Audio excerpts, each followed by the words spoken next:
Samahan niyo ako at sabay natin talakayin ang tungkol sa kwentong bayan. Ano nga ba ang kwentong bayan? Ang kwentong bayan ay isang mahalagang bahagi ng ating panitigang Pilipino. Ito ay ang kwentong nagpasalit-salit sa pamamagitan ng oral na tradisyon mula sa ating mga ninuno patong sa kasulukuyang henerasyon. Karaniwang nilalaman ng mga kwentong bayan ang mga alamat, pabula at kwentong poto na hindi lamang nag-alalayong magbigay aliw, hindi magturo rin sa mga halagang aral tungkol sa buhay, moralidad at kultura ng ating lahi. Ang mga uri ng kwentong bayan. Ano nga ba? Ang unang ito ang alamat. Ang alamat ay isang kwento na nagpapaliwanag sa pinagmula ng isang bagay, lugar o pangyayari. Karaniwan ito may elementong supernatural, mahika at nagpapakita ng paniniwala ng mga sinaunang Pilipino. Halimbawa naman ito, alamat ng Pinya. Kwento ng isang batang tamad na naging isang lukas na may maraming mata bilang parusa. Alamat ng Bulkang Mayon. Kwento ng trahedyang pag-ibig na daragang magayon at panganorot na nagresulta sa pagbuo ng Bulkang Mayon. Pangalawa naman ay ang pabula. Ang pabula ay isang uri ng kwentong bayan kung saan ang mga tauhan ay hayop na kumikilos na nagsasalita tulad ng tao. Layunin itong magturo ng aral tungkol sa tamang asal at pag-uugali. Halimbawa naman ito, ang pagong at ang matsin. Kwento ng isang matalinong pagong na niloko at pusong matsin, ngunit sa uli ay nakaganti. Ang leon at ang daga nagpapakita ng aral na kahit ang maliliit ay maaaring makatulong sa malalaki. Kwentong potong, kwentong katatawanan. Ang kwentong potong ay isang uri ng kwento na may layunin magpatawa at nagbigay aliw. Karaniwan ito nagpapakita ng mga karakter na may kakaibang pag-ugali o kahinaan na nagiging sanhi ng komedya. Halimbawa naman ito, Uwan Tamad. Isang uri ng tungkol sa isang lalaki na napakatamad na kahit ang bunga ng bayabas ay ayaw niyang kunin. Ang matalinong buwan. Isang kwento tungkol sa isang batang ginagamit ang kanyang talino upang malampasan ang mga pagsubok. Kahalagahan ng kwentong bayan.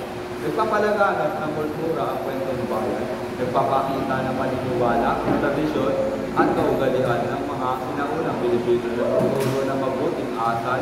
Karamihan sa mga alamat at pabula ay nilalang aral na maaaring gamitin sa pang-araw-araw ng buhay.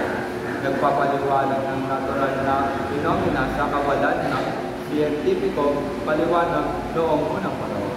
Ang alamat at mito ay ginagamit upang ipaliwanag ang mga bagay sa paligid. Nagbigay aliw ng ang kwentong potong at iba pang anyo ng kwentong bayan ay likas na nakakatuwa at nagbibigay ng kasiyaan sa mga tagapakinig. Sa kabuuan ng kwentong bayan ang isang yaman ng panitikan na dapat ipagmalaki at ipasa sa susunod na henerasyon. Ito ay sumasalamin sa ating pagkatao bilang isa at sumayamang kasaysayan ng ating bansa. Narito ang isang multiple choice quiz tungkol sa kwentong bayan kabilang ang alamat, pabula at kwentong posong. Para sa ikaunang tanong,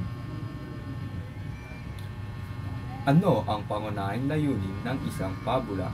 A. Magbigay ng paliwanag tungkol sa pinagmulan ng isang bagay. B. Magturo ng aral gamit ang mga tauhang hayop. C. Magbigay ng kasaysayan ng isang bayan. D. Magpatawa gamit ang katawa-tawang karakter.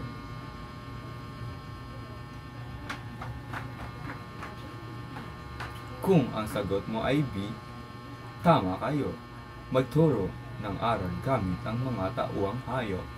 Para sa susunod na katanungan, alin sa mga sumusunod ang isang halimbawa ng alamat? A. Alamat ng pinya. B. Ang pagong at ang matching. C. Uwan tamad. D. Ang matalinong daga. Ang tamang sagot ay A. Ang alamat ng pinya. Para sa ikatlo, ano ang pangunahing katangian ng isang kwentong posong? A. Nakakatawang kwento na may layuning magbigay aliw. B. Kwentong nagpapaliwanag sa pinagmulan ng isang bagay. C. Kwentong may tauang hayop na nagsasalita. At D. Kwentong nagpapakita ng alamat ng isang bayan. Ang tamang sagot ay A. Nakakatawang kwento na may layuning magbigay aliw. Para sa ating ika-4 na katanungan, sino ang madalas na bida sa mga pabula? A. Mga hayop na may katangian tulad ng tao. B. Mga Diyos at Diyosa. C. Mga bayani at mandirigma. At D. Mga ordinaryong tao. Ang sagot ay A.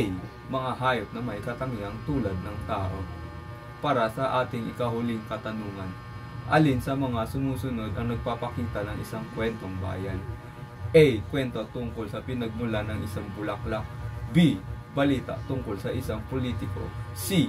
Artikulo tungkol sa agham. At D. Tungkol sa pag-ibig.